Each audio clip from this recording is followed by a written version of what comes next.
July 1910, King George V was inspecting the combined fleet of over 200 vessels.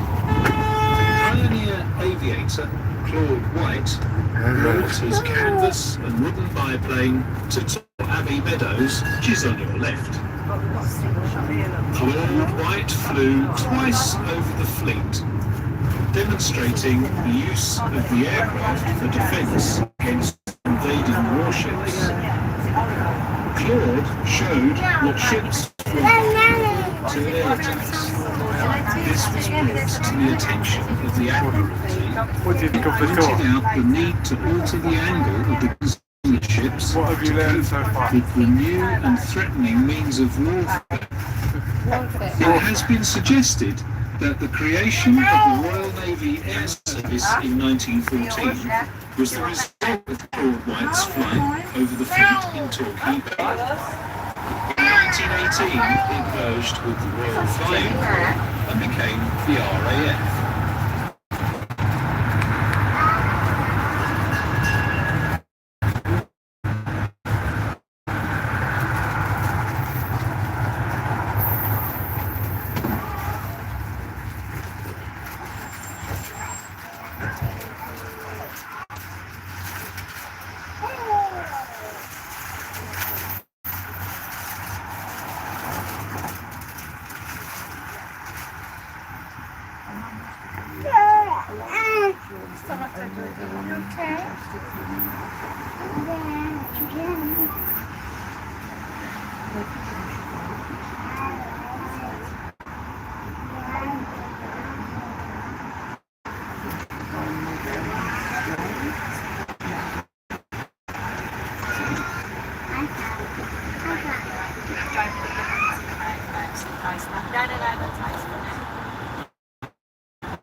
it looks like a nice.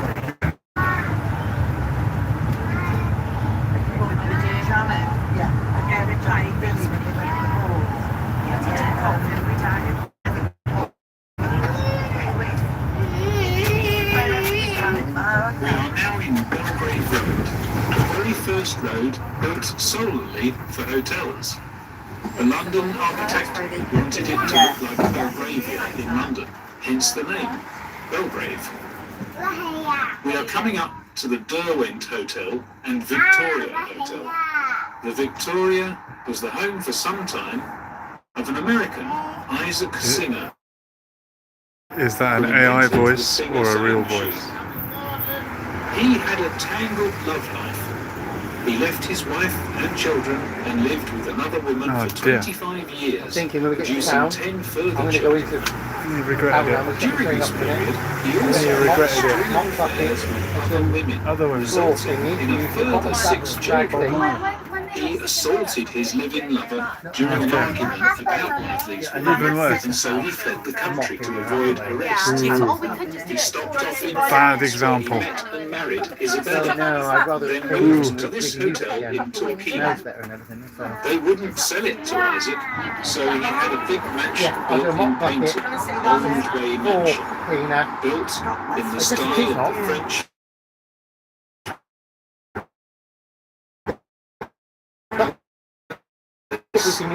Plus a few ladies of Torquay, in total 45, who all shared on his death his huge fortune of £15 million. How much In each? 1875, the largest will ever at the time. Wow. On his death, Isabella went back to Paris. Over $1 million each. Famous sculptor It's enough. Alexandra. It's enough. He persuaded her to make it for him, and the end result is probably the most famous statue in the world, the Statue of Liberty. No way. The Statue of Liberty was from Devon. Yeah, no, that's fine. I'll just stay in that area then. Alright. See if you can suss out toilets. I need to change around a bit. Alright, see you in a bit. Bye, bye.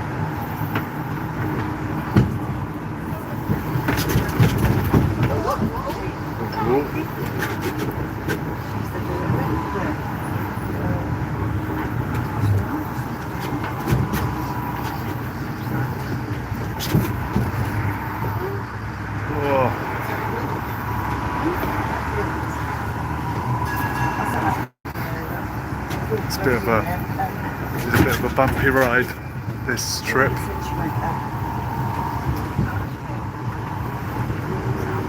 We must be about halfway around the trip by now. There's Albert's Bar. So many bars and hotels here in Torquay.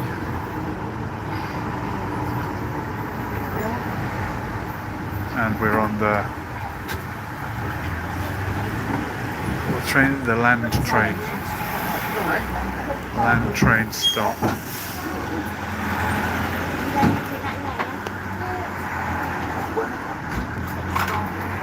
There you go. It's a 45-minute round trip.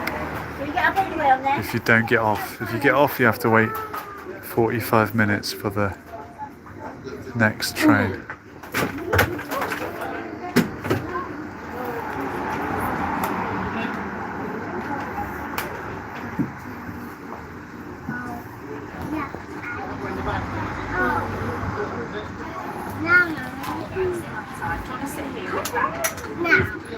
We're enjoying it. Why don't you sit here and you can look forward? Where is it? Victoria. The Victoria Hotel, okay. David, where's your bottle?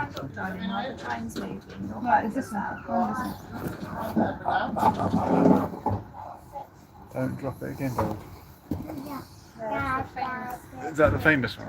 Why didn't we stay in that? After Queen Victoria. Where we are is nice as well.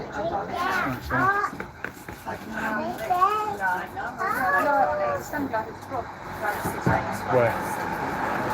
What do you mean? Are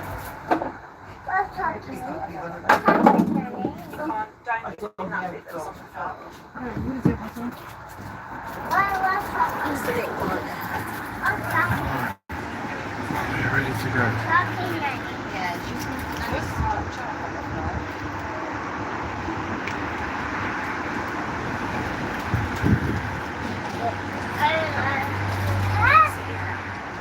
Right, you want to sit on nicely? Right, you're going to hurt yourself.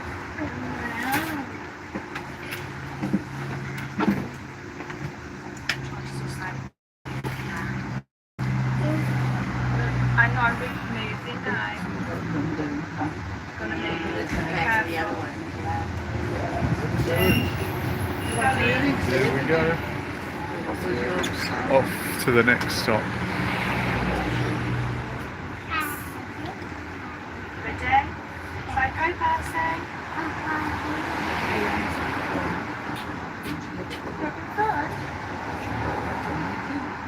Percy. No, sit down so the trees right. Yeah. Don't drop your bottle.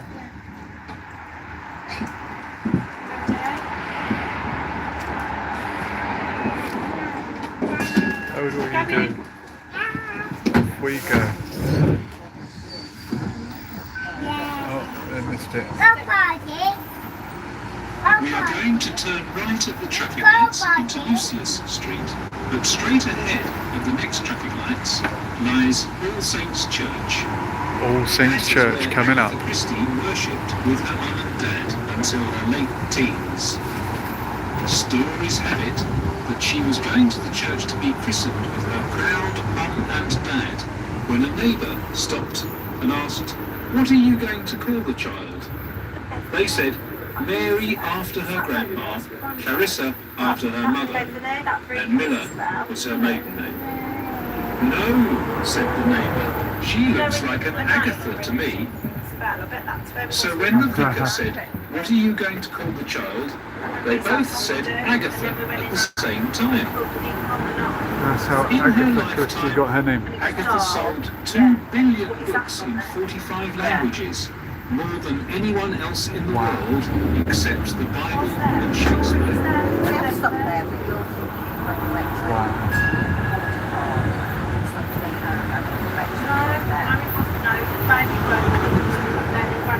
There's a bakery over there.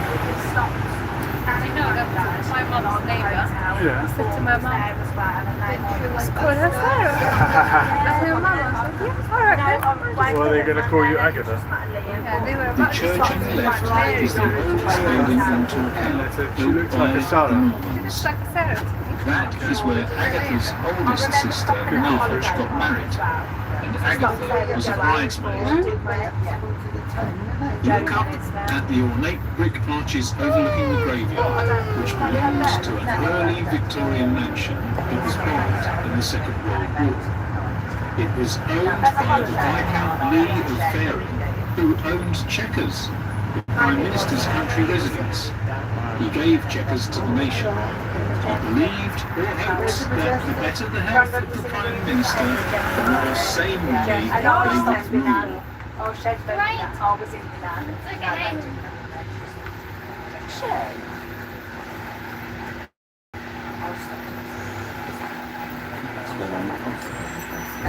Don't share with Granddad and what? And Granddad.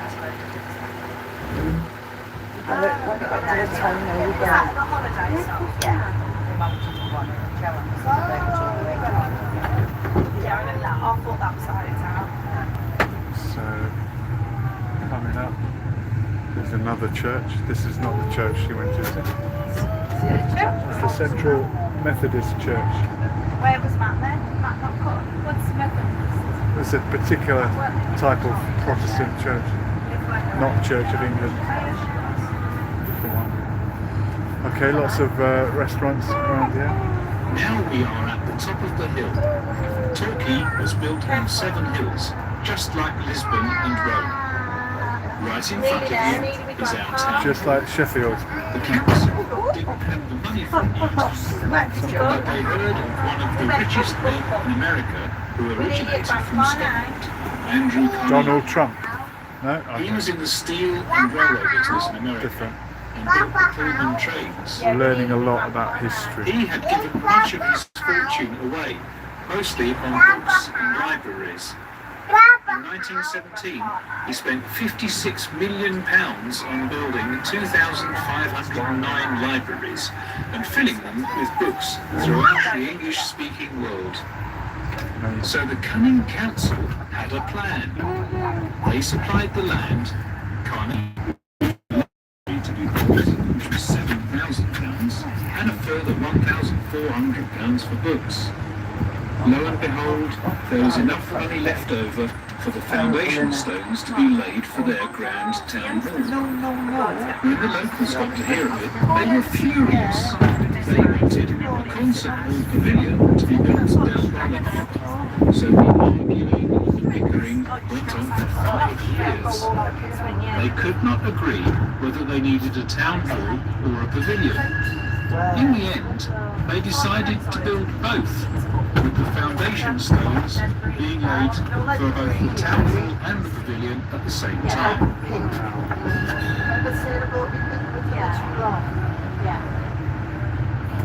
And this looks like a built-up area now. Modern. Yeah, Lisbon or Rome. Which one? The Ritz. Have you been to Rome? Rome, yeah. With Jamal. Similar, so yeah, very similar. It's very similar. We are a one There's no like Moscow to go. Yeah, or Rome. What's wrong with Bosco? You got a car?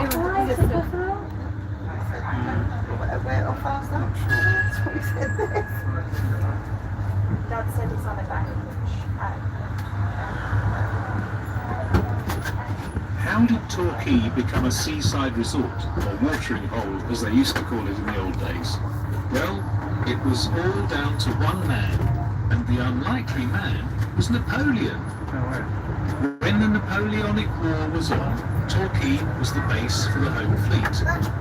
The wives and sweethearts of the sailors wanted boarding houses to stay in when visiting, so they built the boarding houses or guest houses, as you call them today. Then, the rich families who would normally go to Europe for their holidays couldn't go because of the Napoleonic War, so they built them hotels. Then, lastly, the gentleman himself, when he lost the battle at Waterloo, they brought him in his boat, the Bellerophon, to Torquay to decide what to do with him.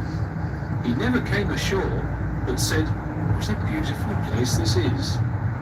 He was here for 9 days, a prisoner on his own boat, while the British government decided his fate.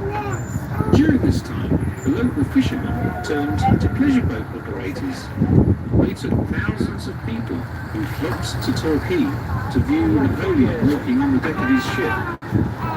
On stage, there were 2 boats surrounding his boat, hoping to get a glimpse of him. The famous painting of the scene can be viewed at Torquay. After the 9 days, they transferred him to HMS Northumberland for transportation to exile on the island of St. Helena. After that, local fishermen rented their fishing boats and became pleasure boat operators, very first in England. And that is how Torquay became a tourist resort. I don't know when you're going to get it. Are you getting out or are you staying on? Relaxed. I think we're very relaxed on here. Is asleep? Yeah. Nearly. Nearly, son. This is just like a regular town. Yeah, definitely. Like Rome. Get the bags on first. I'll send you the location later. Okay. Hang on, darling. TK Maxx Yeah, at Fleet I'm Walk going to get you shopping. back. I need some. Oh, the bus is stuck behind. Oops. Try not to sit by your wheel. Yeah. Please, right. Oh, I'm going to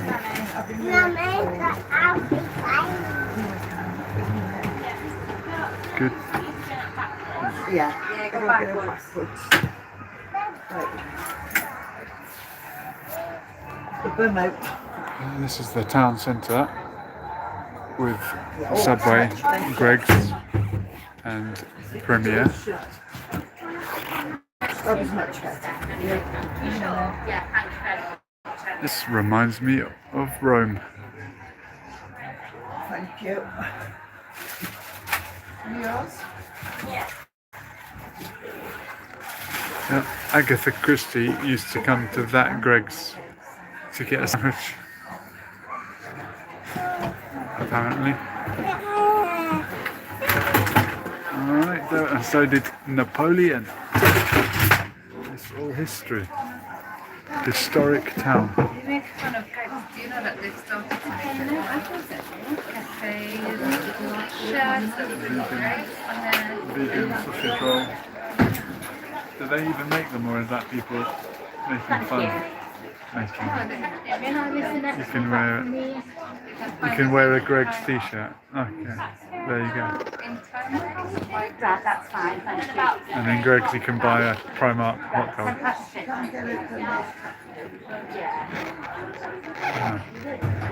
So, what are the locals like here? Sorry? Are the locals friendly in Devon? I don't know who's locals and Okay. who's tourists in this train. Probably, well, on the train it's probably all tourists. People from Cornwall visiting Devon for a day out. £5 sunglasses. I should jump out and buy the £5 sunglasses.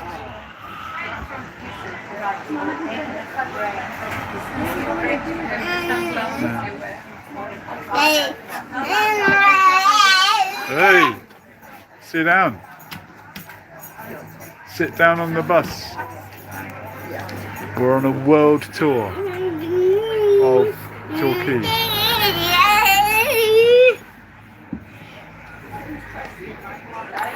You're getting excited now. Yeah, again. 45 minutes.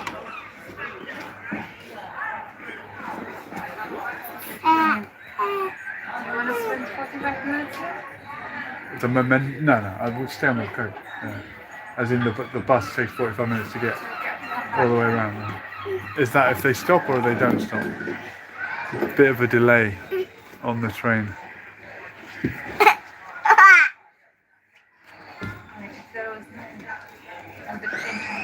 Wow. Yeah.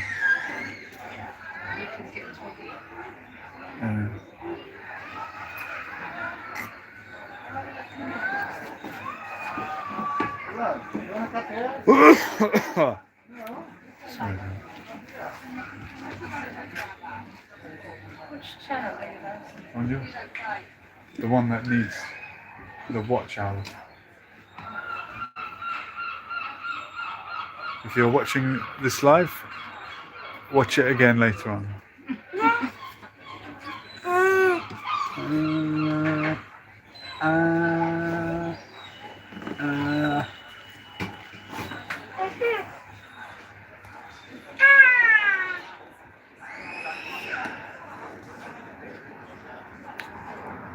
Needles inside.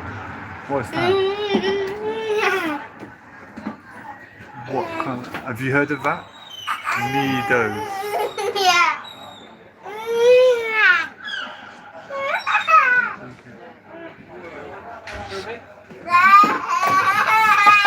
The bottle. The bottle there. Careful.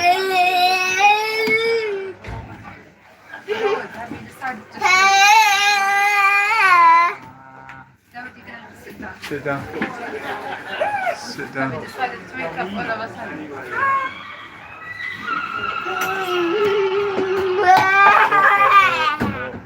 didn't sit down, that would Sit be... down.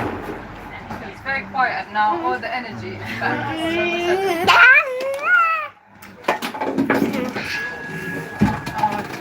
Now we are in Fleet Street, named after the River Fleet that runs beneath the roadway. Watch out your On the head. right, which is now a pub, down Swan Lane, is the old Fleet Mill, used to grind the corn from Saxon time using the water from the River Fleet.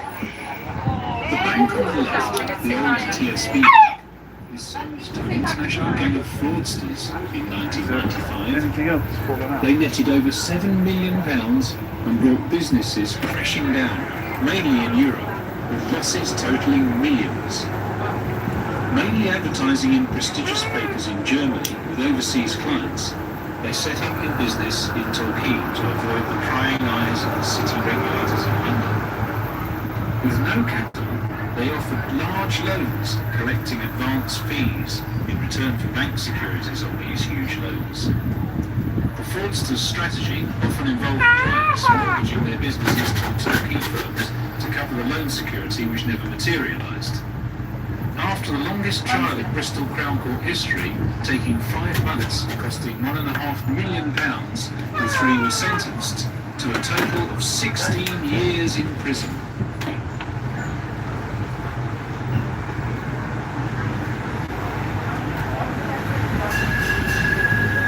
Are we back? Are we back? This is back where we were, right? Oh, so if you keep walking, you get to the shop. Yeah, I think so. Yeah, We've nearly come back to where we were. So it's a walking. A walking tour. Okay, at least we know where it is. All of a sudden. Yeah. Alright, Torquay is Reynolds, the mastermind of not as big as you think. lived up the hill just there. You're not like my head. After a 5-year hunt for him, he was caught after the milkman went to the police. The milkman was suspicious because he always got paid with an old white £5 note. The sacks on the train were full of old white fivers. The robbers stole £2.5 million That was not worth, bad. £60 million in today's terms. The police only found £3,000 and a case of champagne. He received 25 years in prison.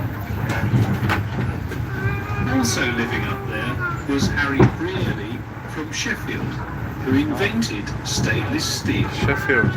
which was resistant to rust. Irish pub. He built a house up there called Walton Cottage. In 1840, there was a trade of people emigrating to Canada. The cost of the passage was £3 for adults and £1 for children. Many thousands of people safely crossed the Atlantic in trading boats. Okay. These boats returned to Torquay. We get. Thank you guys. Thank you very much.